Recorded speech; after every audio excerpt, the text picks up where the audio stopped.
I'm going to go ahead and jump in to my own overview. As a PhD in human development and social policy, my area of expertise in terms of poverty more broadly has been children who grew up in poverty and the effects of poverty on children, as well as programs that target early childhood and low-income children. That said, I think anyone who does research in poverty spends a lot of time thinking about the issues related to economic mobility. And so I'm providing sort of a high-level overview. And again, we'll turn it over to Michael and Bosch, who have even more detailed expertise in this particular measurement area. So I think when we think about economically better off, a very rough way in which many of us might naively or just simply think about it is, are you better off? Are you better off maybe than your parents were when you were growing up? And are you better off than you were 10, 15 years ago?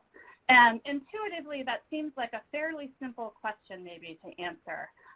But it turns out that as researchers, we like to complicate things. And so we've come up with several different ways to think about how to complicate the question of, are you economically better off?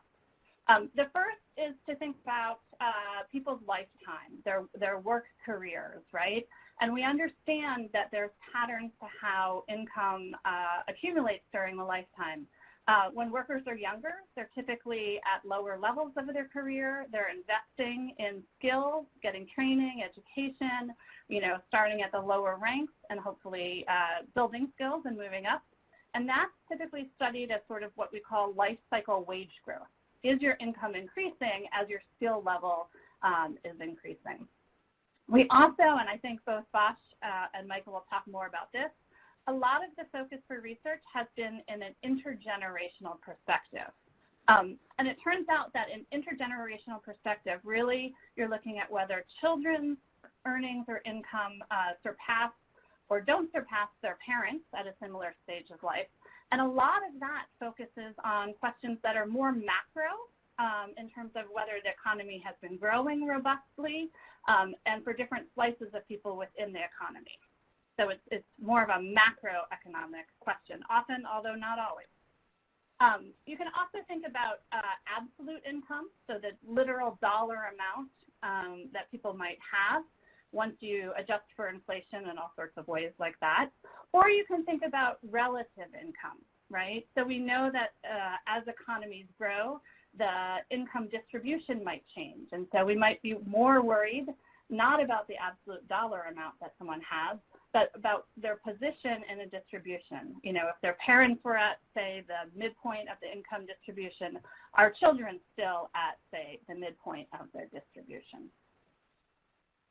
Now, hopefully those of you that are listening to us from the federal government are thinking about this in terms of programs and evaluations and understanding whether interventions and policies are affecting mobility and economic mobility in particular. I will say that generally researchers are far less practical about it. For the most part, they care about mobility in a broader sense. They're interested in being able to quantify changes in social opportunity structures or the distribution of social opportunity for a population or for a community.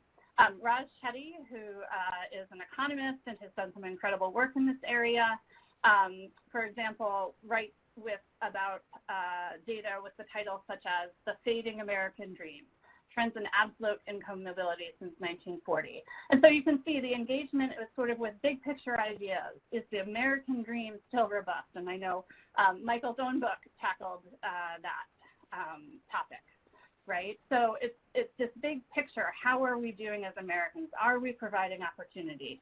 And then sometimes people also think about trying to identify mechanisms that might promote or inhibit mobility. So Rourke O'Brien, who is a sociologist at Yale, he used to be at IRP with us, has looked at this in terms of health, right, and trying to understand whether prenatal exposure to air pollution affected intergenerational economic mobility. And so looking across birth cohorts to see if he could find connections there. So those of you that are in the government, these might seem like somewhat impractical approaches, but I think that they offer and provide some important perspective that researchers really are often trying to ask big questions. Much of this Michael and Bosch are going to cover, but needless to say, actually doing research that measures economic mobility is quite complicated, right? So there's issues about not having the data we might want. If you're looking across generations, you need to be following people for a very long time. So recently people have been able to dig into connected tax records and that sort of thing, but it's generally hard to get really good intergenerational data across families on earnings. You need to have data that provides details on income and earnings, and that in and of itself is not always available. Hopefully it's nationally representative, and I'll just note that even things that were nationally representative when a cohort was first studied might not be nationally representative now. So thinking of the panel study of income dynamics, a great resource for thinking about intergenerational economic mobility, but also we know doesn't include more recent cohorts of immigrants. And there are lots of conceptual questions as well, and I'm going to do a first poll here and ask you all, at what age do you think that economic mobility should be measured? So at what age should we measure household income and earnings to estimate economic mobility? You should see that poll at the bottom. I'm getting it in real time. So I'll give you a second to register in. Okay, it seems to have hit a steady state. So most people said all of the above. And of course, whenever you see that on a college exam, that's usually the right answer, right? It's all of the above. Absolutely, having more information is better. We know that the early years tend to be hard to understand because there isn't as much variation and people are still returning to school and investing in human capital. But again, this goes back to data. Sometimes you don't have income measured at all of adulthood. You only have it for a period of a year or for a subset of years. And so many times researchers will have to think about what would be ideal and then settle for what they can get their hands on.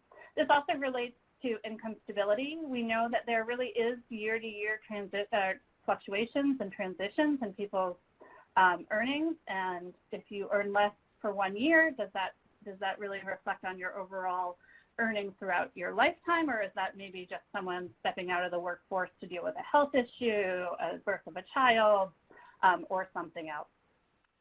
There's lots of questions about what's the right economic unit to study. This becomes particularly complicated when you start to think about couples that are not married but maybe living together. So what constitutes a household, for example?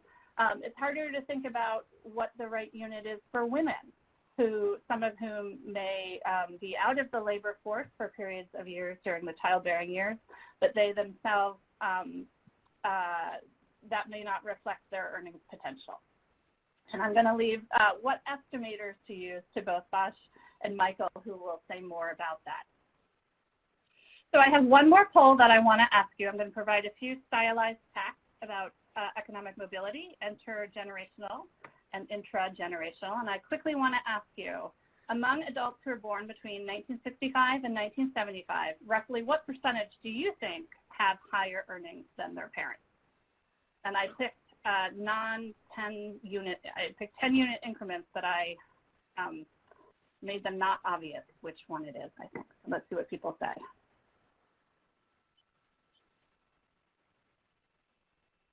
So it looks like most folks are choosing the 52 to 62%, with the 26 to 36 as the second close runner-up for responses. And the answer is, at least based on Raj Chetty's earlier work, when income was measured at 30, maybe a little too young, that it's about 50, it's the 52 to 62. So most of you guessed correctly.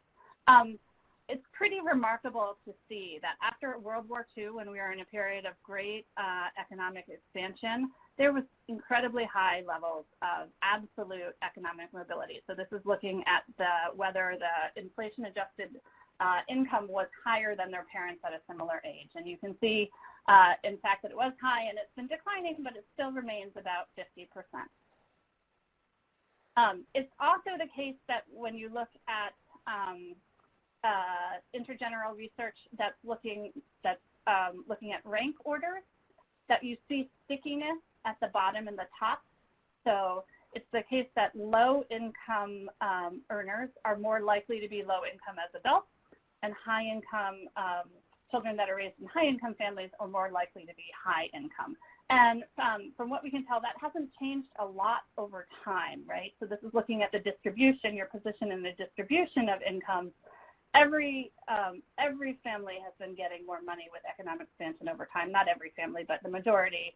And so even though there's been absolute intergenerational mobility, it's not the case that there has been relative intergenerational mobility. I actually want to go back. I went too soon. I have one final poll. I want to ask what region you think of the U.S. has the lowest rate of poor children growing up to have high earnings. So where is economic mobility the lowest in our country? I gave you that answer, but that's okay. At least I know you're paying attention because most of you are getting it right. So you're following along with the slides, which is great.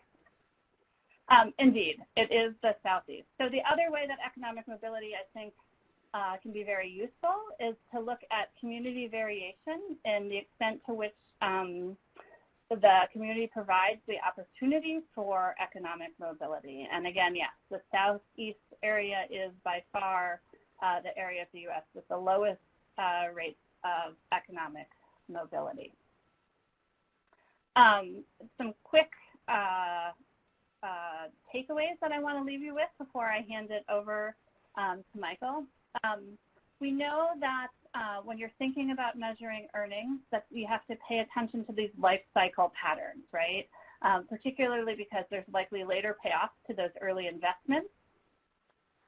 It's also the case that there's year-to-year variation in income. There's transitory fluctuations. And for that reason, thinking about mobility and measuring mobility really requires looking over a longer time period because you don't want to just focus in on an unusual year and miss the big picture.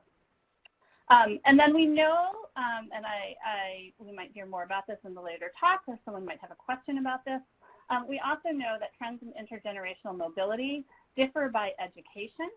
So over the years, there has been increasing returns for increasing incomes and returns to college in terms of economic well-being for those who get to go to college, and stagnating wages for those who are low skilled.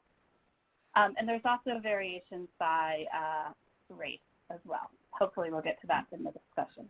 While there are some real terminology challenges, I just want to say it's easy to get confused by researchers using different terms and emphasizing different points. And measuring mobility is probably not as easy as it might seem. But I think it's really important to note that we shouldn't let perfection be the enemy of the good. I think there is sufficient data in a lot of places that can be used to shed light on economic mobility. And it's a really good way to use that data and think about how families experience opportunity structures in their communities and the extent to which they have the opportunities that we might hope that they do.